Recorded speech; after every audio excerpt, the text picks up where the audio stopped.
DGP रश्मि शुक्ला ने Navi Mumbai WhatsApp group व helpline number का किया उद्घाटन। वेरीफाई व्हाट्सएप चैनल व हेल्पलाइन नंबर के माध्यम से नवी मुंबई पुलिस साइबर अपराधों पर नकेल कसने की तैयारी में जुट गई है। बुधवार को डीजीपी रश्मि शुक्ला के हाथों उक्त चैनल का उद्घाटन किया गया। इस दौरान डीजीपी रश्मि शुक्ला ने भी माना कि राज्य में साइबर क्राइम के मामले में वृद्धि हुई है, जिस पर अंकुश लगाने के लिए व्हाट्सएप चैनल शुरू किया गया है। उम्मीद है कि इसके माध्यम से साइबर अपराध पर नकेल कसने में सफलता मिलेगी। साथ ही उन्होंने ये भी कहा कि नवी मुंबई के पुलिस कमिश्नर मिलिंद भारंबे हमेशा कुछ न कुछ नई पहल लेकर नवी मुंबई की जनता को जागरूक कर रहे हैं।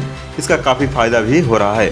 साथ ही साइबर क्राइम से सतर्क रहने की अपील नागरिकों से की है। त्याचप्रमाणे मला जे जास्त काळजी आहे ते भारंबे साहेब ते घेत आहे। जे मुली आहे आपली लहान मुली त्यांना सेल्फी घेण्याची फार जास्त सवय आहे। सेल्फी घेणे, फोटो घेणे, नाराज होऊ नका, मी तुम्हाला खरी गोष्ट सांगते जे झाली आहे तो घटना सांगणार तुम्हाला। आणि नंतर तुम्ही जे सोशल मीडिया आहे फेसबुक, इंस्टाग्राम वगैरे वगैरेवर पोस्ट करता, तुमची फोटोचा दुरुपयोग होऊ शकतात। भारंबे साहेबांनी सांगितलेलं आहे सेक्सटॉर्शन नावाच्या पद्धती आहे, त्याचा वापर करून हे जे सायबर आरोपी आहे ते मुलींना त्रास देतात। अशी घटना ते जुनी घडली होती। ज्यावेळी मी पोलीस कमिशनर पुणे होती, माझ्याकडे एक मुली आली, आपले काकासोबत आली। तिला कोणी तो ब्लॅकमेल करत होता। मग मी फोटो बघितली की रे तुम क्यों पोस्ट कर रही हो, त्या फोटो पोस्ट करत होती आणि त्यावर त्या मुलांनी त्यांना हॅरेसमेंट सुरू केला होता। तो आरोपीची अटक झाली। हे मी तुमचे संरक्षणासाठी बोलते। माझी पण एक मुलगी आहे। याच्याशिवाय जे काही नातेवाईक आहे त्यांना पण हे सांगणे गरजेचे आहे। अनोळखी लोकांना तुमची फोटो पाठवू नका। तुमचे जे मित्र आहेत तुमच्या सोबत आहात, फेसबुकमध्ये तुमचे 2316 मित्र असणार, तुम्ही त्यांना बघितला नाही, कधी भेटली नाही, मग त्यांच्यासाठी तुमची फोटोचे काय उपयोग? तुम्ही कुठे जात आहे? हे एक नवीन पद्धती आहे, म्हणजे जुनी पद्धती आहे की आता मी इथे बसली आहे, इथे फिरायला चालली आहे।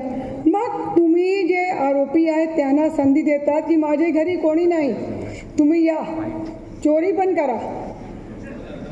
मग तुम्ही सांगितलं की मी ते गोवाला गेली आहे फिरायला, मग माहीत पडलं नाही गोवाला गेली आहे, घरी कोणी नाही, काही दागिने नाही मिळाले, मग टीव्ही, फ्रीज, एसी घेऊन जाणार। हे सगळं तुमच्यावर अवलंबित आहे। जे मुले आहे ते पण मुलींचा फोटो घेताय का? आता तुमची वय शिकण्याची आहे, चांगली गोष्ट शिकण्याची आहे। याचा वापर करून तुम्ही कुठे जाणार?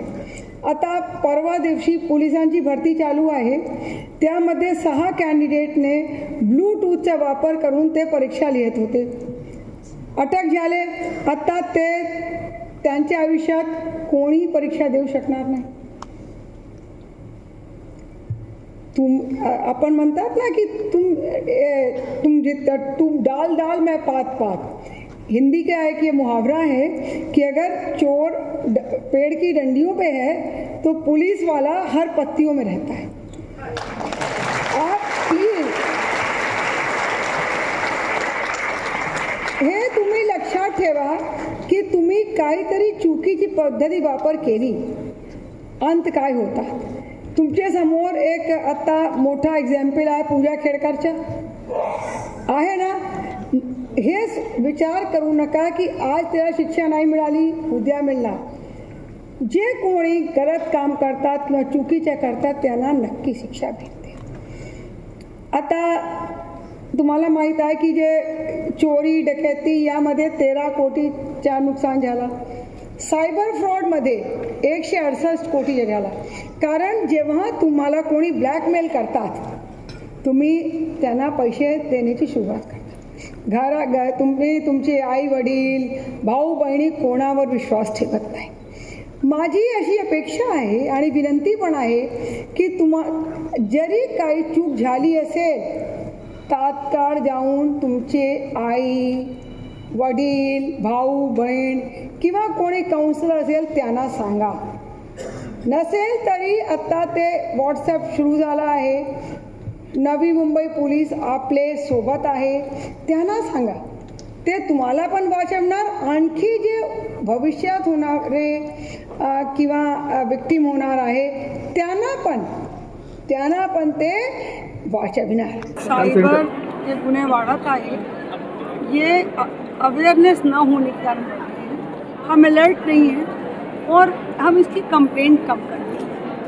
ज़रूरी ये है कि अलर्टनेस, पता होना कैसे कैसे साइबर के क्राइम होते हैं और कभी भी हम उसको कैसे रोक सकते हैं. जैसे किसी भी अननोन लिंक को क्लिक करना नहीं करना चाहिए, अपना OTP नहीं शेयर करना चाहिए, अपना पैन कार्ड या आधार कार्ड नहीं शेयर करना चाहिए, क्योंकि जैसे आपने अपना आधार कार्ड शेयर किया वो कहीं ना कहीं पकड़ लेते हैं.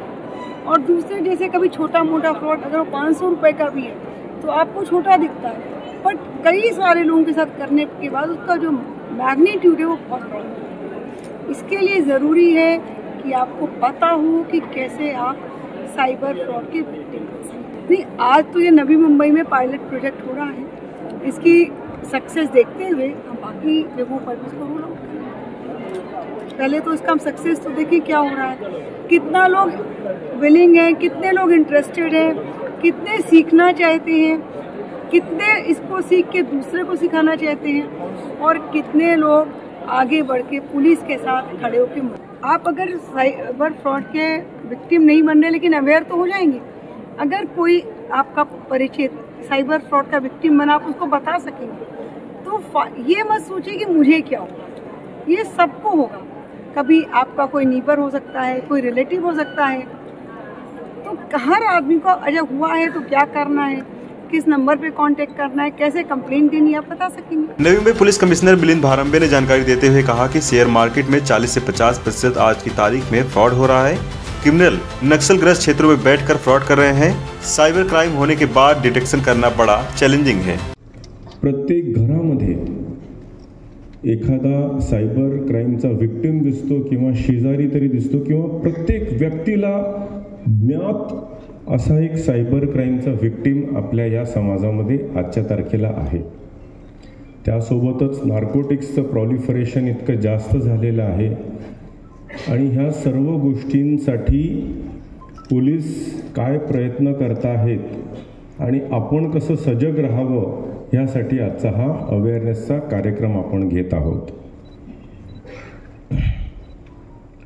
आपण जर बघितलं असाल तर जितकेही प्रॉपर्टी ऑफेन्सेस आहेत ज्यामध्ये मालमत्ता चोरीला जाते, तर डॅकॉइटी दरोडे किंवा रॉबरी जबरी चोरी किंवा इतर थेफ्ट्स घरफोड्या अशा प्रकारचं जितकेही क्राईम्स होतात, तर आपण जर बघितलं तर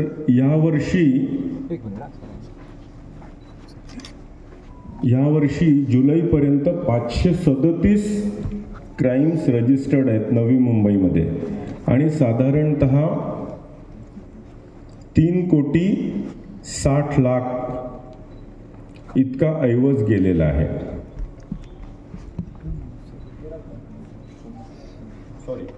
13,67,00,000 ऐवज हा चोरी गेलेला आहे. इतक्या पूर्ण ज्याच्यासाठी एवढा मोठा पोलीस फोर्स असतो. आता आपण सायबर क्राईमचे स्टॅटिस्टिक्स बघा.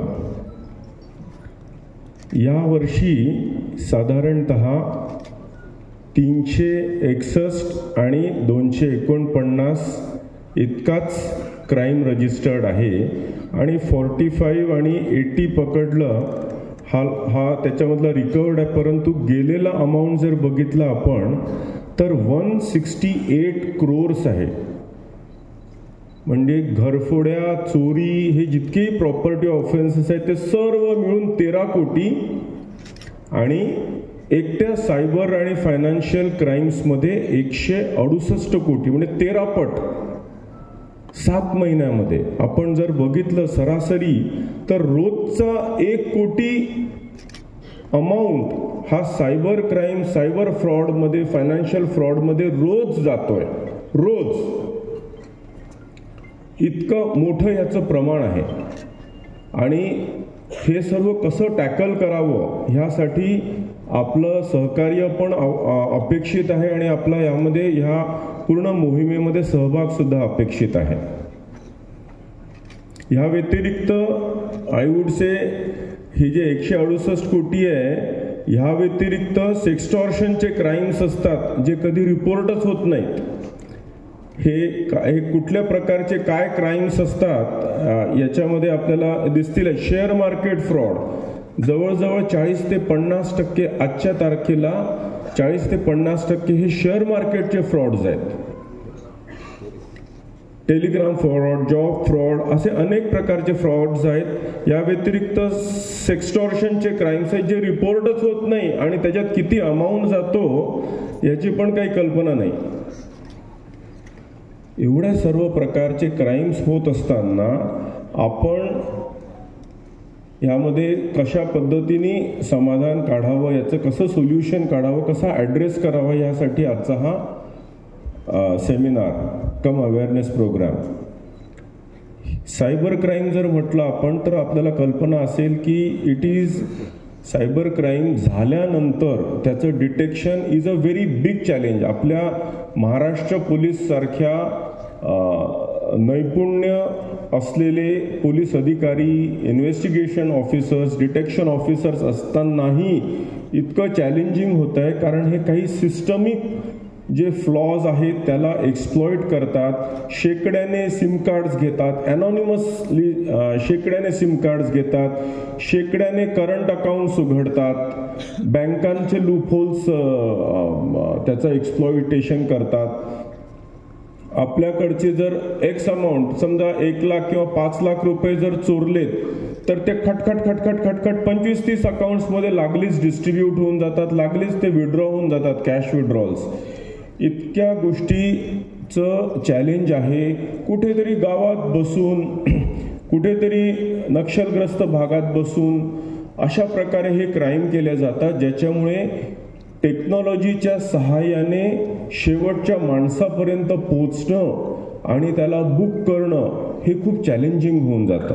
वहीं व्हाट्सएप ग्रुप के बारे में अधिक जानकारी देते हुए अपनी प्रतिक्रिया दी है. आज की तारीख में पूरे देश भर में जो है साइबर क्राइम्स की संख्या बहुत तेज़ी से बढ़ रही है और अलग अलग मोडस ऑपरेंडी, अलग अलग तरीके इजाद किए जा रहे हैं लोगों को चीट करने के लिए. तो जो कन्वेंशनल क्राइम्स की तुलना में इसकी संख्या और क्वांटम बहुत ज़्यादा है.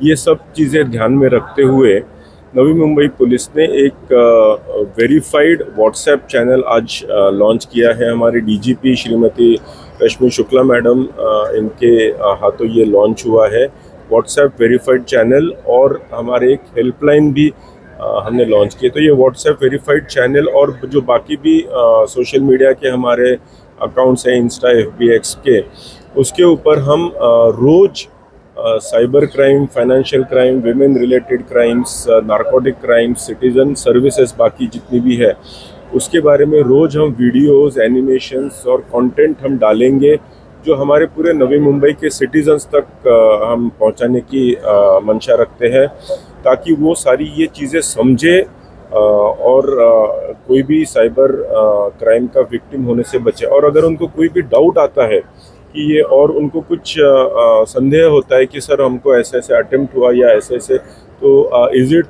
काइंड ऑफ साइबर क्राइम, तो अगर उनको कोई भी डाउट आता है तो उसके लिए हमने साइबर हेल्पलाइन भी लॉन्च की है 8828-112-112. तो इसके ऊपर वो फ़ोन कर सकते हैं 24/7, it will be operative.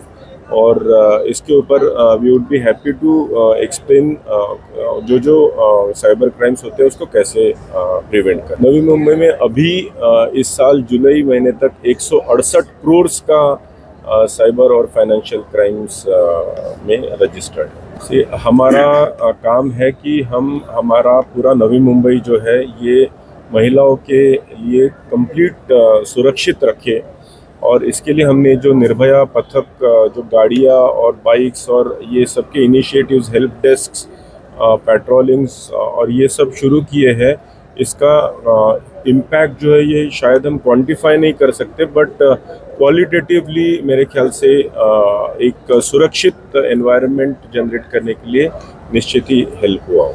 Yes, कुछ इंसिडेंट्स हाल ही के समय में हुए हैं जो काफ़ी हद तक इंडिविजुअल इवेंट्स थे, लेकिन उसमें भी हमने इमीडिएटली आरोपी को अरेस्ट किया है and they have been booked properly. Video journalist Rahul Kadam के साथ पंकज वेनुवंशी की रिपोर्ट, आवाज टुडे, नवी मुंबई।